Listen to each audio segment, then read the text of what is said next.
Huples cat. Yep, it's time for a review of a section from Outdoor Life, the Ultimate Survival Manual, Extreme Edition. And what we're going to cover quite rapidly, because I've got quite a few videos on this and other people have, is 07, 08. So let's start with 007, Stop the Bleed. Okay, I'm hemorrhaging to death in the wild. What do I need to do? No one likes to see blood coming out of somebody's body. I don't mind it. Least of all his or her own. Yeah, I do mind that. But don't just cover it up. It's pressure that stops the bleeding. Here's how to squeeze off the blood flow. So it gives you 4 steps. And there's a major step missing, and I have some issues with it. So let's just plunge right into it, and there's some pictures. You'll enjoy this. Find the source of the bleeding. Now this is absolutely critical. Get them naked. Expose everything, especially if it's a traumatic injury from a fall or from a gunshot or a knife attack. Don't discount the little cut on the back that could actually be causing lung issues, and focus on the dramatic cut on the wrist. Check them out for all areas. Then deal with the worst first. Well, yeah, that's true. If you've got more than one person there, 2 people can treat different wounds at the same time, right? Step 2. Place a sterile compress directly over the wound and firmly apply pressure. Yes and no. I would say no. If it's an extreme bleed, any compress, your t-shirt, anything, the infection is not going to transmit from that into the wound. Any infectious material is probably already in the wound, and you want to stop them bleeding to death. So this is why I kind of, don't be afraid to push hard. Actually, no, you have to push very, very hard, and I'll show that in a minute. If the cut is on the extremity, place pressure on both sides of the limb so it doesn't bend back and away from the pressure. Yeah, okay. Step 3. If the compress soaks through, don't remove it. Now this is great advice. Never remove dressing material unless you're doing a dressing change, which we'll get into. Keep stacking bandages until the bleeding has stopped, within reason. If I have a cut here, and you put the dressing material on it, let us open it, sterile dressing material. Remember, it has to be dry, no stains on it, and it's definitely sterile. When you open it, the inside, if you open it carefully, is sterile. Okay? When you don't have sterile instruments or sterile gloves, when you grab it like this side is not sterile, this side really is. So when I've switched the wound. When I place it on and I place direct pressure, what they're saying is place on both sides. Actually really have this on a firm surface and do it this way. So the firm surface is here. When this gauze is completely soaked through, I get a second gauze and place it on top. And they're telling you to keep placing gauzes on top. No, the blood soaked gauze in contact with the wound, don't remove. But if you've got padding up here and this is already soaked through, remove it. However, at that point you've got a bigger problem. Step 4 is a magic step. Remove the compress and soak with saline. You do this after you've actually removed the wound from bleeding, so you've stopped the bleeding. But if it's a first aid situation, frankly, leave it be. Leave it for a paramedic, leave it for the hospital, leave it for a vet. Remember, all of this applies to your pets and livestock as well. So yeah, it's a good idea, but there's one critical thing missing from Stop the Bleed, and that's pressure points. We have numerous areas around the body where arteries, which are the flow from the heart, actually are flowing blood into the extremities. And if you know where those pressure points are, and you're able to press hard enough over that pressure point above the wound, but not too far above the wound, remember you're going to stop blood flow, you can significantly reduce blood flow to the area. You also really, if you can, have the area that's bleeding as high above the heart as possible. And the way they do this and they show pictures is like, say I'm bleeding here, they show people like this. If you can, rest the arm against a tree, make it relaxed as possible. Just holding it like this is very uncomfortable. But if you're actually able to lie back and have a comfort there, it's good. Okay, disinfecting the wound. This kind of amuses me. See what you think's missing from this. Knowing how to disinfect a wound can be critical. Yeah, in grid down it definitely is. Septicemia will kill many people. Even small cuts can become infected. True. Is your tetanus up to date? Especially when you're out in the wilderness. which is not renowned for its sterility. Actually, nowhere is sterile. Most places at best are clean. And when your body's fighting off an infection, it's diverting valuable resources away from your overall health, leaving you susceptible to other illness complications, and can easily kill you without modern healthcare. So they've got 3 steps to how to disinfect a wound, and the first step is wrong. Stop the bleeding and assess the injury. If the bleeding won't stop, or if the wound is deep and you can tell it'll need stitches, seek medical attention. If you're going to hospital, don't bother with cleaning a severe wound, leave it to a pro. Yes. Okay, so what we didn't do is stop the bleeding is we didn't put gloves on to protect ourselves from bloodborne infections. You should do that.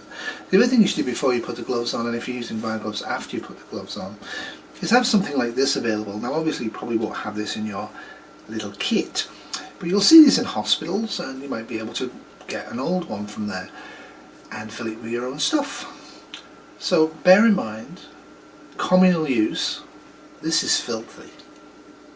Filthy.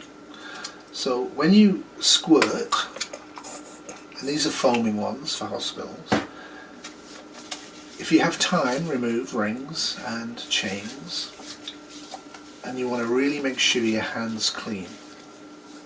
If you can, you want to have running water, and you want to clean all the way down to the elbows if it's a severe wound, but this is life or death. But at least quickly do this. If you're going to be poking around inside somebody's major wound without gloves, your skin should be intact, and it's a nice idea to have the hands that are going in as clean as possible, and they will not be sterile. So once you start the bleed, how do you clean it? Well, we all want to clean things, right? Scrub, scrub, scrub. If you clean it too aggressively, you'll start the bleeding again, so try not to clean it too aggressively. If it's a deep wound, small or deep, or large and deep, what you need to do is you need to open the wound carefully with a strong flashlight and metal tweezers and clean it out. Any debris you can see in there, especially if it's a shotgun or a fall. You don't want soil inside, you don't want grass inside, you don't want seeds inside, you don't want clothing fragments inside. You want it as clean as possible. So physically remove all the debris is what you would do, right? Stop the bleed, physically examine it, open it up further if you need to, and remove the thing. So actually stopping the bleed may not be the best thing to do in this situation. If it's oozing, you're pushing sterile blood, most of your blood's sterile, out through the damaged area into the external environment. This can actually help push away bacteria and viruses to some degree away from the actual inside of the body. You've lost the covering of skin, so you're at risk from getting an infection. So have a good think about what type of wound it is, where it is, where you are, what you can do about it. Golden rule, and I do agree with them, is leave it to the pro. Get it, stop the bleed, cover it up, don't bother cleaning it, get them out, get them into proper first aid, especially if it's a long one. Now they do mention if you need stitches or not. I'm not going to get too much into that. That's one of the questions people always ask. I'm on the side of less sutures than more suturing. So I've had numerous down to the bone cuts on my hand that I've dealt with using bandaging that would have definitely been stitched in a hospital environment. If the wound is big enough or if it's over a joint, you might want to consider suturing. It tells you not to do that unless you know what you're doing, you have the right gear. There's no particular reason why you can't flush out the wound with clean water. Now you should have a syringe in your first aid kits, so even if you've got the time, boil the water after filtering it and let it sit and let it reduce to around about 20 centigrade. What do they say? Step 2, flush the wound with clean water. There's no need to use hydrogen peroxide as the burning sensation. Doesn't mean the wound is getting cleaner, it just plain smarts. Well, a couple of things. Hydrogen peroxide doesn't last very long as an agent. It'll only last about a couple of years, so you're probably not going to carry it anyway. And I've never really found that hydrogen peroxide stings. Alcohol-based stuff stings. If you've got nothing else and it's a deep enough wound, chuck a load of vodka or brandy in it. It's going to hurt like heck, right? Better that stinging, horrible burning sensation than to die from septicemia or losing an arm or leg. So I don't agree with that. If you have a mechanical agent that you can sterilize the wound with and it's a deep enough wound, definitively do it. So the skin's great, little swab, povidone iodine if you're not allergic to shellfish or even alcohol, chlorhexidine, it's going to sting. You know what, suck it up, buttercup. Better to sting than to have an infection. Once it's cleaned, you want to cover it up. Step 3, I really don't like. Step 3, thoroughly saturate the room with a triple antibiotic cream before applying a dressing to keep out dirt and debris. No! No, please don't do that. These creams are petroleum jelly based. You want the wound to ooze blood, to ooze white cells, to ooze infective material out from the wound, out into the dressing. If you seal the wound with a petroleum jelly, any infective material inside the wound will stay inside the wound. That is not a good idea. The antibiotic amounts in the petroleum jelly do nothing to kill anything. That just makes antibiotic resistance more realistic. The only point for petroleum-based jelly, triple antibiotic cream, and I would argue just petroleum jelly is fine, is to put an area of petroleum jelly around the wound to protect the healed skin from any debris or damage from the wound. So that's all from me. Remember, have an adequate first aid kit, have adequate training, have an idea of what you're doing. It is always situational. Don't over-treat if somebody else who's a trained professional can treat. Don't remove material that's soaked with blood that's directly over the wound, but make sure before you just leave it, if it's going to be a delayed process, you've opened up the wound using a scalpel blade if necessary, or a clean hunter's knife, not a burning hot one, and remove any debris you can see. Get your Fresnel lens, look in there with metal tweezers and pull out any gunk, every piece of crap you can find in that wound, get it out.